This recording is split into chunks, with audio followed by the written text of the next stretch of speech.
बीते रविवार को यूनिवर्सल लाइफ मैनेजमेंट नामक सामाजिक संस्था ने एनएस पैलेस अंबेडकरपुरम आवास विकास सेक्टर 6 कल्याणपुर में 2 दिवसीय प्रांतीय बहुजन बौद्धिक सम्मेलन का आयोजन किया, जिसमें उन्होंने आमजन को अपनी संपूर्ण समाधान व्यवस्था से अवगत कराया। संस्था के संस्थापक प्रेमजीत सिरोही ने कार्यक्रम को संबोधित करते हुए आमजन से ये दावा किया कि यदि उनकी ये व्यवस्था वैश्विक स्तर पर लागू होती है तो संसार में लोगों के जीवन में जो भी दुख है वह समाप्त हो जाएंगे। उनका मानना है कि संसार जैसे जैसे प्रगति की तरफ बढ़ता जा रहा है वैसे वैसे ही वैश्विक स्तर पर आमजनों के जीवन में चुनौतियां भी बढ़ती जा रही हैं। स्वास्थ्य, पूंजी और शिक्षा जैसी कई परेशानियों से आमजनों को रोज गुजरना पड़ रहा है और इन परिस्थितियों का लंबे समय से आकलन करने के बाद ही यूएलएम ने इस व्यवस्था को बनाया है। न्यूज आउटलुक की टीम से बात करते हुए इस संस्था के संस्थापक प्रेमजीत सिरोही ने बताया कि कैसे स्कूल कॉलेज में सेमिनार व जनसंपर्क द्वारा इस व्यवस्था के विषय में वह जनता को लगातार बता रहे हैं और आगे किस प्रकार इस व्यवस्था को वह जनता के बीच लागू करेंगे। तो आइए सुनते हैं न्यूज आउटलुक से प्रेमजीत सिरोही की बात। मैं न्यूज आउटलुक से। जी सर, आपका परिचय? जी, मेरा नाम प्रेमजीत सिरोही है। यूनिवर्सल लाइफ मैनेजमेंट का संस्थापक हूँ। मैं दिल्ली से हूँ और एक ऐसी व्यवस्था को प्रस्तावित कर रहा हूँ भविष्य के लिए कि जो सारी समस्याओं के कारण को दूर कर देगी, माने समस्याएं पैदा ही होनी बंद हो जाएंगी उस व्यवस्था में, और जितने सुखी होने के साधन होते हैं सारे, उसमें मैं ऐसे कारण उसमें डाल रहा हूँ कि सभी लोगों को जन्म से लेके और पूरे जीवन तक जिसे जो चाहिए, जब चाहिए, जितना चाहिए वो उसकी आपूर्ति होती रहेगी। इस प्रकार की एक पूरी व्यवस्था है नई, उसको मैं प्रस्तावित कर रहा हूँ लोगों के लिए। जी सर, संपूर्ण समाधान व्यवस्था क्या है और इसके कितने घटक हैं और ये किस तरीके से वर्किंग में हम लोग यूज़ कर सकते हैं? हाँ, अभी की वर्किंग में नहीं कर सकते। ये पूरी वैश्विक व्यवस्था है जो कम से कम देश से शुरू होगी, किसी भी देश से। तो और ये पूरी की पूरी संवैधानिक व्यवस्था है।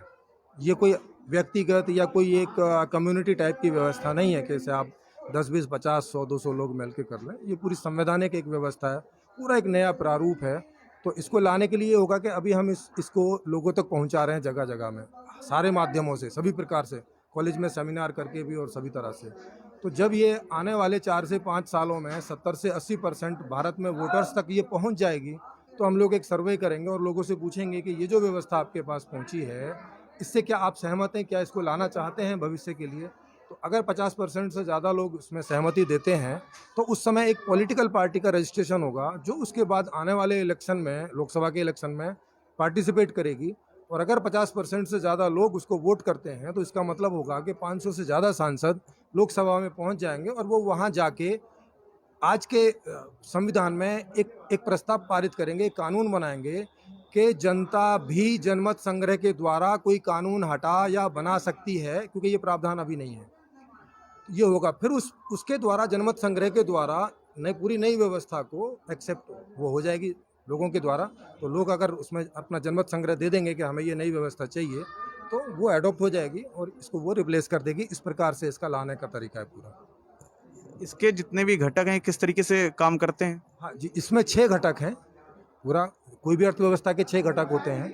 एक घटक है, उसका जो मूल घटक है वो है अर्थशास्त्र। क्योंकि आप इच्छा तो कोई भी कर सकते हैं, माने कल्पना तो आप कोई भी कर सकते हैं बढ़िया बढ़िया, लेकिन उसको धरातल पर उतारने के लिए अर्थशास्त्र की जरूरत पड़ती है। आज की भाषा में बोलें तो आप बिना बजट के एक गिलास पानी भी किसी को ना खुद पी सकते हैं ना किसी को दे सकते हैं। शैक्षणिक व्यवस्था किस प्रकार से होगी? हाँ, वही शैक्षणिक व्यवस्था के लिए भी आज की व्यवस्था में देखें तो बजट चाहिए होता है। अगर आपके पास पर्याप्त बजट है कि जितने बच्चे हैं आपके और उनको जितनी एजुकेशन चाहिए और जितनी ट्रेनिंग चाहिए सबके लिए, तो इस प्रकार का बजट भी उस नए अर्थशास्त्र से ही पॉसिबल होगा। तो मैंने ऐसा अर्थशास्त्र दिया है नया उसमें कि उससे ये सब पॉसिबल होगा। सारी एजुकेशन भी, क्योंकि उसमें पैसा नहीं है उस नए अर्थशास्त्र में, बिना पैसे वाला है वो। और उसमें इनसिक्योरिटी वाली भी कोई चीज़ें नहीं है मैंने उसमें डाली, कोई कंपटीशन वाली चीज़ें नहीं डाली हैं उसमें किसी तरह की भी, कि लोगों में वैमनस्य से पहले 100% एम्प्लॉयमेंट उसमें गारंटेड है। 4 से 5 घंटे का जॉब है सभी का, जो भी 25 से 50 साल के बीच के लोग होंगे उनके लिए। जन्म से लेके 25 तक सबको सब कुछ फ्री है, ऐसे ही जो उनको चाहिएगा वो मिलेगा। और 50 के बाद भी सबको सब कुछ ऐसे ही फ्री है, जो चाहिए, जब चाहिए, जितना चाहिए, ऐसे ही मिलेगा। अलग से कोई पेंशन वेंशन करने की कोई ज़रूरत नहीं है उनके लिए। आपको लग नहीं रहा कि ये प्रैक्टिकली ऐसा पॉसिबल हो नहीं पाएगा जिस तरीके से आप बता रहे हैं? हाँ, अब चूंकि आप 5, 7, 10 मिनट में पूछ रहे हैं तो 5, 7, 10 मिनट में इतना ही बताया जा सकता है। बाकी इसकी पूरी किताब लिखी हुई है संपूर्ण समाधान नाम से, और वो फ्री उपलब्ध है ऑनलाइन। उसका PDF भी उपलब्ध है, उसका ऑडियो बुक भी उपलब्ध है, कई भाषाओं में उपलब्ध है। तो उसको आप फ्री में डाउनलोड कर सकते हैं और उसमें पूरा इसका तरीका बताया हुआ है। अगर आप परीक्षा नहीं कराएंगे तो कैसे आकलन करेंगे कि कौन ज़्यादा अच्छा है, कौन ज़्यादा बुरा है पढ़ने में? जी, इसको करने की ज़रूरत नहीं है उसमें, और उसका मैं बताता हूँ क्या है। आदमी को एजुकेट करना होता है कि वो अपनी मैक्सिमम पॉसिबिलिटी कितनी कर पाता है किस विषय में, ठीक है? ये टारगेट है उसमें जो शिक्षा है। नहीं तो ये टारगेट बिना परीक्षा के अचीव भी नहीं हो सकता है ना? नहीं, इसके लिए कोई परीक्षा की नहीं, उसमें एक बार परीक्षा है ना। किस प्रकार की परीक्षा है? हाँ, उसमें 15 साल की एजुकेशन के बाद जो कॉमन एजुकेशन है उसके बाद में एक बार परीक्षा होगी केवल, और वो भी ये देखने के लिए नहीं होगी कि आप किससे बेहतर हैं और किससे नहीं बेहतर, ये देखने के लिए नहीं, आप किस चीज़ में कितने बेहतर हुए हैं, बस ये देखने के लिए। परीक्षाएं तो अपने आप को इम्प्रूव करने के लिए होती है ना। अगर वही आप उसी के खिलाफ रहेंगे तो फिर किस तरीके से आप शिक्षा का मॉडल आगे बढ़ाएंगे? नहीं, परीक्षा से आप कैसे इम्प्रूव कर सकते हैं अपने आप को? अगर मान लीजिए कि हम 100 में 50% लाते हैं तो हमें पता है कि हमारे पास 50% और हमें लाना है क्लास में भी, हमें आगे प्रगति के लिए, नहीं, किसकी प्रगति के लिए? हमारी प्रगति के लिए। नहीं, आपकी प्रगति इस पर डिपेंड नहीं करती है वास्तव में। तो हमारी प्रगति किस पर निर्भर करती है? हाँ, मैं आपको बता देता हूँ। पूरी दुनिया में सबसे ज़्यादा बुद्धिमान कौन लोग कहे जाते हैं? वैज्ञानिक लोग कहे जाते हैं कि ना? वैज्ञानिक लोग कहे जाते हैं, नहीं? जी बताइए। हाँ, क्या मुझे इस पूरी दुनिया में 1000 तक की लिस्ट में भी आप बता सकते हैं कि कौन सा वैज्ञानिक अमीर है? ये तो कॉन्फिडेंशियल डेटा होता है ना, हर वैज्ञानिक का आपको डेटा थोड़ी मुहैया कराया जा सकता है। ये तो लिस्ट हर साल निकलती है, इसमें क्या कॉन्फिडेंशियल है? नहीं होता है। इंटरनेशनल निकलती है। नहीं, कुछ लोगों के नाम निकलते हैं बाहर, सभी के बाहर नहीं निकल सकते ना। ये तो कॉन्फिडेंशियल डेटा है। भाई साहब, एक भी वैज्ञानिक नहीं है उस लिस्ट में, इसका मतलब ये हुआ कि वो उसके लिए नहीं होती है। जिसकी जितनी रुचि होती है जिस चीज़ में, वो उतना ज़्यादा उसको समझे, करे और उस स्थिति से अपना योगदान दे। दर्शन शास्त्र का मॉडल क्या है? आप दर्शन शास्त्र क्या समझते हैं? हाँ, दर्शन शास्त्र हमें बताता है कि जीवन की दिशा क्या है, आखिर जाना कहाँ है और जाना कैसे है और जाना क्यों है। ये सारे जो टॉपिक हैं ये सब दर्शन शास्त्र के होते हैं। वो आपको बताता है कि जीवन का उद्देश्य क्या है। तो जैसे मैंने इसमें बताया कि जीवन का उद्देश्य है सुखी होना। हर व्यक्ति सुखी होने के लिए सारे प्रयास करता है, सुबह से लेकर शाम तक, खुद के लिए और अपनों के लिए, जिनको वो समझता है अपने आसपास। आप जैसे दर्शन शास्त्र का मतलब बता रहे हैं, तो दर्शन शास्त्र में कुछ जो आपको लगता हो कि हाँ ये हमारे यहाँ अच्छे दार्शनिक हुए हैं भारत के, और जो इंटरनेशनल लेवल पर हुए हैं? मैंने जो दर्शन दिया है वो पीछे किसी दर्शन से, किसी दार्शनिक से बिल्कुल मेल नहीं खाता है। वो एकदम नया है। जैसे अर्थशास्त्र बिल्कुल नया है, अर्थशास्त्र भी आपको ऐसा पीछे कहीं नहीं मिलेगा, दर्शन शास्त्र भी नहीं मिलेगा, शिक्षा शास्त्र भी नहीं मिलेगा, और जो फैमिली का पूरा एक उसमें ढांचा है जिसको बोलते हैं पारिवारिक एक संरचना, वो भी बिल्कुल नहीं है, और सामाजिक संरचना भी पूरी नहीं है। दर्शन शास्त्र का मूल तत्व आपके हिसाब से आपके दार्शनिक होने पर क्या होगा? दर्शन शास्त्र का मूल तत्व होता है जीवन क्या है और क्यों है। ये किसी भी दर्शन का मूल सवाल होता है। अगर इस सवाल का जवाब तो सभी ने दिया है अपने अपने हिसाब से, हर तरीके से सभी लोगों ने, जो भी दार्शनिक हैं उन्होंने ये जवाब तो जरूर दिया ही है। तो इसमें आपका दार्शनिक एंगल जो है वो किस तरीके से अलग है, किस तरीके से आपका दृष्टिकोण है जो ये समझाने में लोगों को सुलभता होगी कि हाँ हमारा दार्शनिक जो एंगल है वो ये है? हाँ, मैंने जो एंगल दिया है वो पूरा का पूरा प्रैक्टिकली आप अपने जीवन में भी समझ सकते हैं। उन्होंने जो उद्देश्य दिए हैं वो उद्देश्य कहीं और के हैं, या तो मरने के बाद हैं, या तो कोई कहीं कल्पना में है, या तो आपके कोई व्यक्तिगत टाइप के हैं। उन्हें आप कंफर्म नहीं करते अपने जीवन में कि ऐसा सच में है क्या, वास्तव में है क्या, वास्तव में कोई स्वर्ग, नरक, मोक्ष इत्यादि, निर्वाण वगैरह। एक मुख्य घटक है आपके में सामाजिक घटक। आप सामाजिक जिस प्रकार का ताना बाना है उसमें आप किस तरीके से एक नया एंगल देना चाह रहे हैं?